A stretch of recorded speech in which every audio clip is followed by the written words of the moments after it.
Good morning and welcome. It's Breakfast Show right here on Coal City 929 FM. Welcome on board. This is Radio Nigeria Enugu. It is on this show where we hold real conversations about raising families in today's fast-changing world. We call it Breakfast Show. My name is Ekene Odigwe. Welcome once again. Now, let me ask you something. Have you ever tried putting your baby to sleep only to have a nearby generator roar to life? Or a church vigil next door start blasting speaker right at 11 p.m.? Or more so, you're trying to get your child to study or help your child get through an assignment, but then the neighbor's music was too loud to the point of shaking your walls. Well, you are not alone. Today, we are talking about something that's everywhere, but rarely been discussed anywhere. Noise pollution, and how it's affecting the way we raise our children today. From traffic chaos to loudspeakers on the street corners, to motor parks to market stores, we live in a sound-saturated world. But what's all that noise doing to our children's development, learning, sleeping, and peace of mind? To help us understand this complex issue, we are joined by Professor Ngozika Mbajiorgu, Professor of Science Education, Director, Institute of Education, and former Director of Academic Planning, Enugu State University of Science and Technology, ESUT, and also the past Pioneer Deputy Vice Chancellor, Academics, as a visiting professor, University on the Niger, Anambra State. Welcome to the show, Prof. It's always a pleasure to be with you, especially when we discuss matters concerning noise in our environment. Moving right into it, many of us have grown up in noisy cities and never thought too much of it. In fact, we sometimes associate noise with normal life. But noise pollution is seen as a silent disruptor of child development. Can you explain what that means, and why should parents be concerned about noise? Absolutely. While we treat noise as just part of life in Nigeria, the truth is that chronic noise, especially when it's loud, unpredictable, or constant, can interfere with how a child develops mentally and emotionally. Noise pollution affects children's sleep, learning, emotional regulation, attention span, and even language development. When a child doesn't develop language skills early, check again, it might be noise.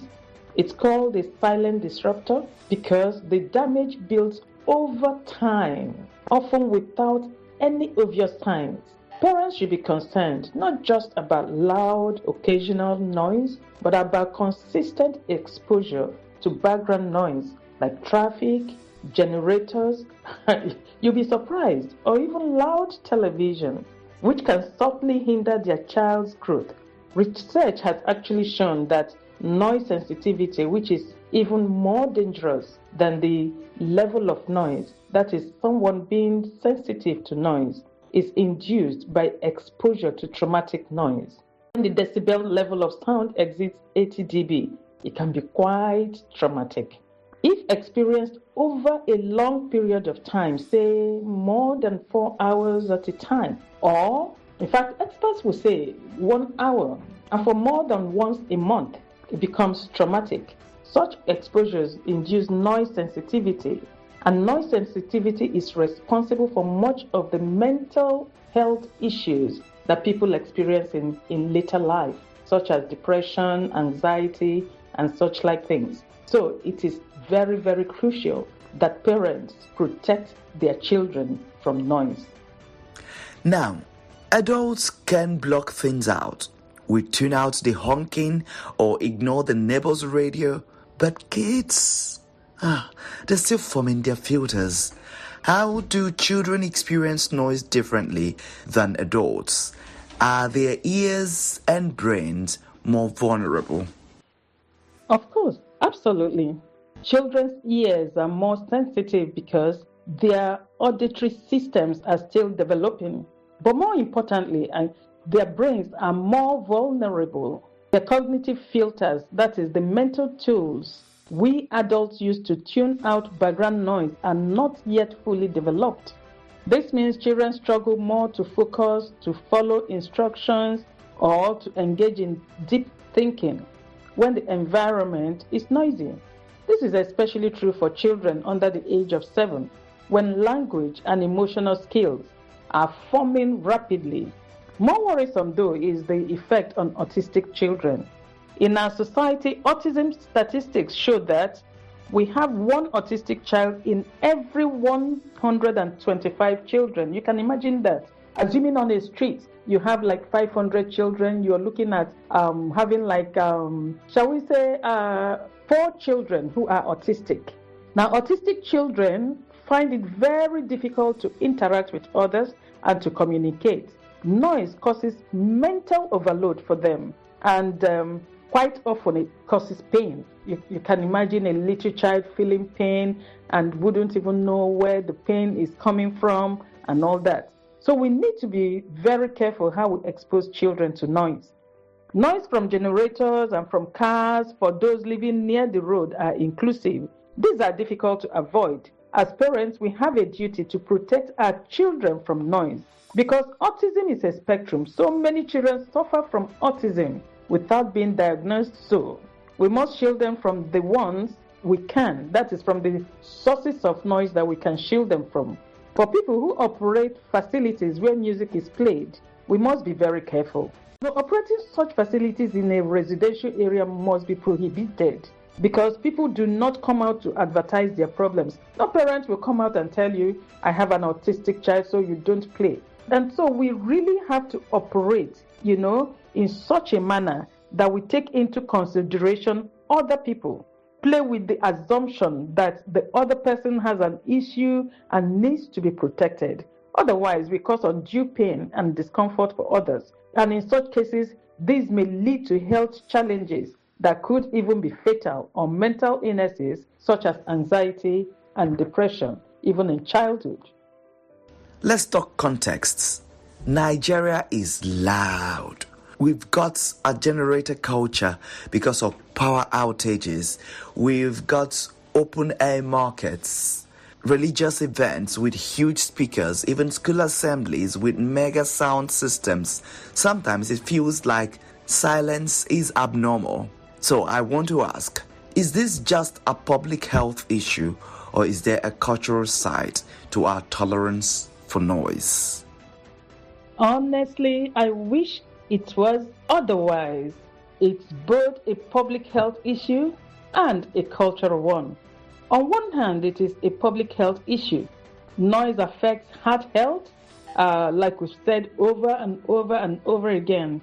It affects stress levels, it affects sleep and child development. But there's also a strong cultural dimension to this. In many Nigerian communities, noise is linked to life, celebration, even spirituality. Silence is sometimes mistaken for sadness or dullness. I mean, go to a function and have somebody, a DJ, play in a mild way, in a quieter way. Everybody thinks, what kind of DJ is this? Or are you talking about clubs? The louder the noise, the better the club. Are you talking about people who just play music so that their shops will be noticed? They blind out there so that, people will turn their heads towards the direction. Or are we talking about churches too? Some churches mount their loudspeakers outside of their meeting halls, just out there in the open. There are so many open air music all over the place. So it's actually a cultural one, and that. And however, when we normalize chronic noise, we fail to recognize its long-term impact, especially on children. Changing this starts with cultural awareness. We need to change our attitude to noise. When we change it and we understand that peace and quiet are not boring, they are protective. For parents listening right now, They might wonder, how do I even know if noise is affecting my child? I mean, kids get distracted or moody sometimes, but when should it raise concern? The truth is that it's difficult actually to know when noise is affecting your child, especially when you don't even understand that noise is a problem, which is the state of so many parents in Nigeria. We create the noise ourselves. We tune our music high, we turn our televisions high, and all that. Well, some signs to watch out for include difficulty concentrating or sitting still. When a child is unnecessarily hyperactive, that could be a sign. Another one is trouble sleeping or frequent tiredness. Of course, when there is noise in the environment, children will not sleep, just like adults as well. Another one is delayed language development in younger children, like those that are younger than 5 years.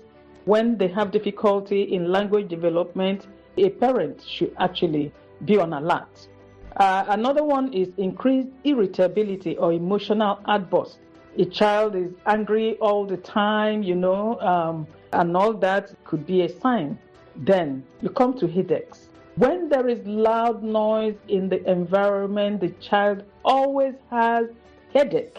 So when your child is constantly complaining of headache, is not running fever, is not sick, but every time the child is complaining of headache, sometimes the headache stops the child from sleeping, and yet the child is not sick.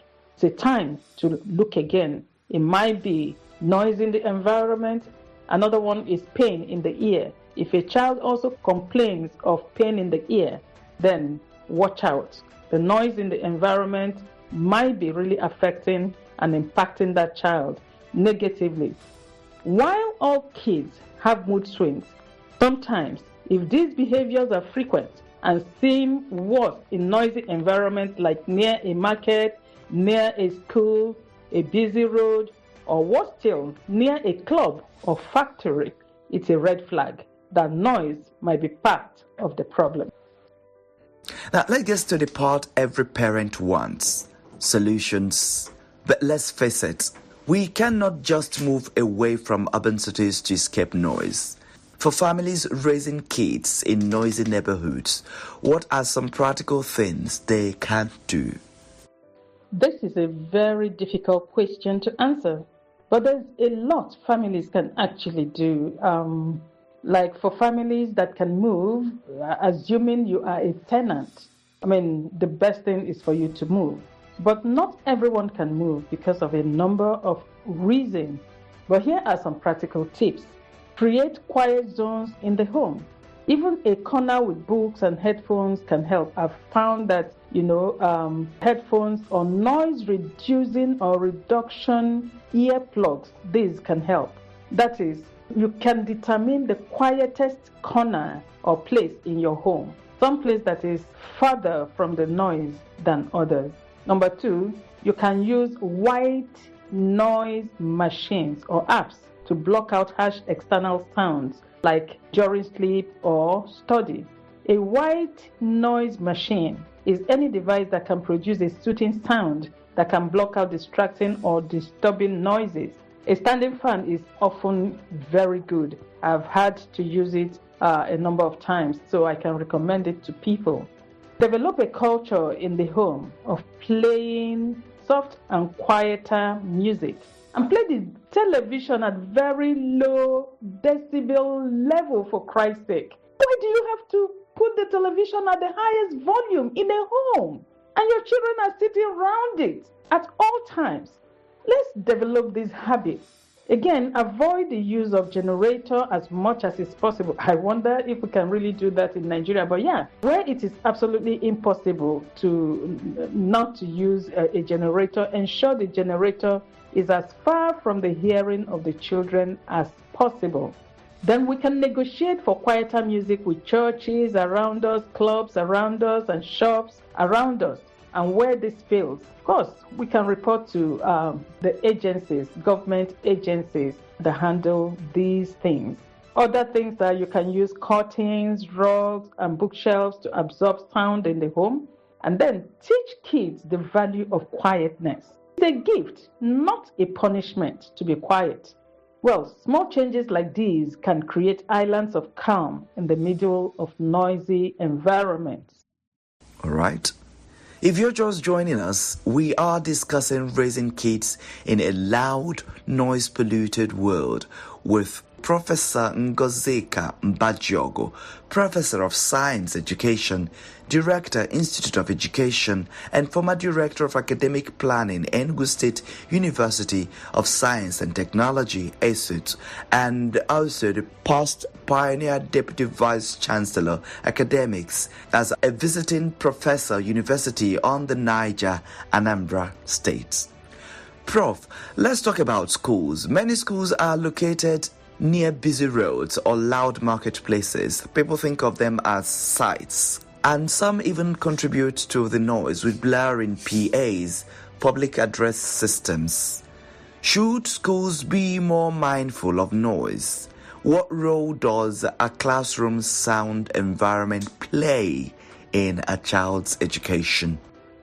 Yes, of course. When parents take their children to schools, even though they do not extract commitment to protecting the child, overtly, it's kind of a tacit agreement. So schools should definitely be mindful of noise. Classroom noise is directly linked to how well children learn. In fact, studies show that children in quieter classrooms perform better in reading and comprehension than children in noisy classrooms or environments. Unfortunately, many Nigerian classrooms are built with poor acoustics, metal roofs, open windows, or nearby roads, and all that. So, things schools can do, they can insulate classrooms better, they can train teachers to use softer voice tones, create designated quiet zones, just like in the home, use visual aids more instead of shouting to gain attention. We've interacted with city planners and public health officers. What is being done, if anything, at the community or government level to reduce noise pollution in our cities? It's still early days, but there are signs of progress, especially in Enugu State, with our governor, His Excellency's campaign against noise. And I think somebody mentioned the House of Assembly has passed a law on noise pollution and all that. So with the interest of His Excellency, with the passing of the law, if I'm correct, I think a lot is going to happen soon. Well, we also put to it the activities of the Enugu Capital Territory Development Authority is also very, very much against noise and interested in handling noise pollution. And I know they are doing a lot. In fact, somebody was asking me, what has happened in Enugu State? He said that there were a lot of outdoor loudspeakers around where he lives, but recently he's not hearing all the noises again. And I told him I think the EGDA, that is Enugu Capital Territory Development Authority, is really at the back of the whole thing.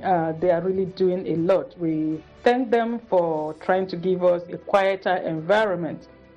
In some cities like Lagos and Abuja, there are noise monitoring units.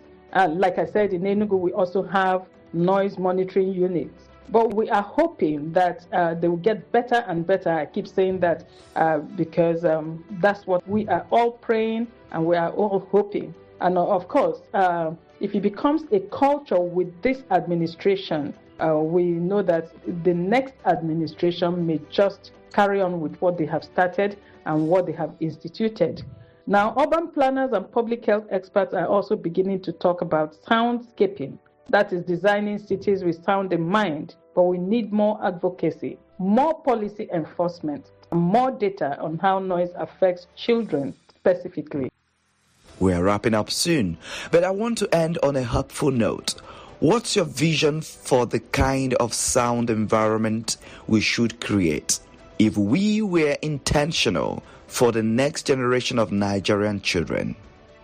We keep saying that children are our future. So we must do everything to make sure that they grow well. And so my vision is simple, but I think it's powerful. A Nigeria where quiet is respected and not rare. A future where children can hear themselves think. not just the honk of horns or hum of generators or music there, all manner of low frequency, that's bass music out there. Imagine homes where peaceful evenings are normal, schools where the loudest sound is laughter, not shouting, cities planned with noise buffers, green spaces, noise laws, and education campaigns.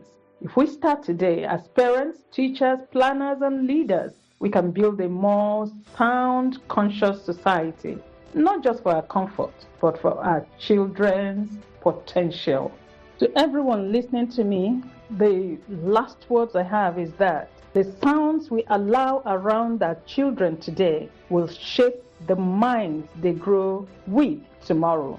Let's choose to raise a generation that can think clearly, sleep peacefully, and dream loudly in a quieter, more mindful world.